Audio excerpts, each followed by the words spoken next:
বিচারপতি রাজু এই বিষয়ে আমরা আবারও কথা বলবো, কিন্তু তার আগে একটা অত্যন্ত গুরুত্বপূর্ণ খবর এই মুহূর্তে রয়েছে, সেই খবরের দিকে নজর রাখবো।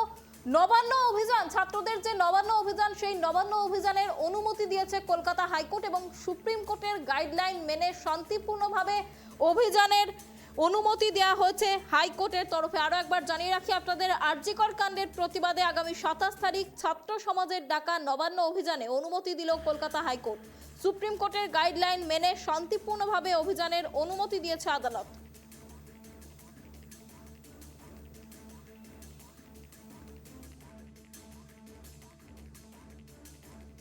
এই বিষয়ে আবারও বিস্তারিত কথা বলবো। আমাদের সাথে রয়েছে আমাদের প্রতিনিধি রিমিক। দেখো, আমরা যে গুরুত্বপূর্ণ খবরের দিকে এই মুহূর্তে নজর রেখেছি, আগামী 27শে আগস্ট ছাত্রদের যে নবান্ন অভিযান রয়েছে, এবার সেই নবান্ন অভিযানের অনুমতি দিয়েছে কলকাতা হাইকোর্ট। বিস্তারিত কি তথ্য রয়েছে?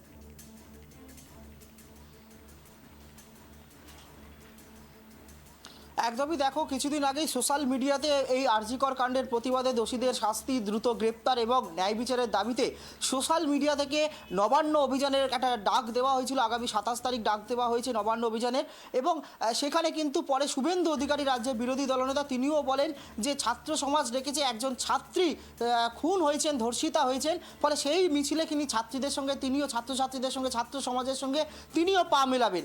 তারপরে কিন্তু কলকাতা হাইকোর্টের রাজ্যের পক্ষ থেকে কলকাতা হাইকোর্টের দৃষ্টি আকর্ষণ করা হয়। রাজ্যের অ্যাডভোকেট জেনারেল কিশোর দত্ত এক ভার্চুয়ালি আদালতে যেটা জানান যে রাজ্যের কাছে কোনো রকম অনুমতি নেওয়া হয়নি।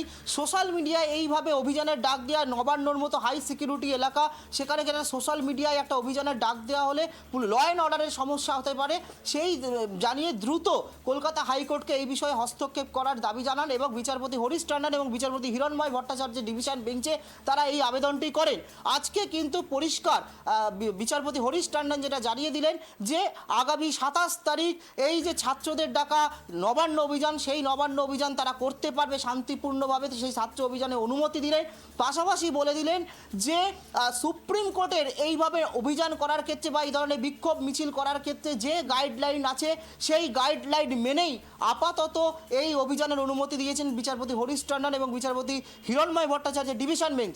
পাশাপাশি কলকাতা পুলিশেরকেও একটা নির্দেশ দিয়েছে আজকে ডিভিশন বেঞ্চ। সেখানে পরিষ্কার বলা হয়েছে, যেহেতু কোথায়, কবে, কিভাবে, কোন ধরনের শান্তিপূর্ণভাবে কিভাবে কোন ধর্ণা, বিক্ষোভ, অবস্থান বা মিছিল বা র্যালি করা যাবে, সেই নিয়ে কলকাতা পুলিশের কোনো গাইডলাইন নেই। সেই নিয়ে কলকাতা পুলিশকে 3 সপ্তাহের মধ্যে একটা গাইডলাইন তৈরি করার নির্দেশ দিয়েছে। যে অনেক ধন্যবাদ রিমিক আমাদের সঙ্গে থাকার জন্য। আপনাদের আরো একবার জানিয়ে রাখি যে গুরুত্বপূর্ণ খবরের দিকে আমাদের নজর রয়েছে। 27শে আগস্ট ছাত্র অভিযানের যে নবান্ন অভিযানের যে ডাক দেওয়া হয়েছিল ছাত্র সমাজের তরফে, সেই অভিযানে অনুমতি কোর্ট সুপ্রিম কোর্টের মেনে শান্তির অনুমতি দিয়েছে হরিশ টন্ডন এবং হিরণময় ডিভিশন বেঞ্চ।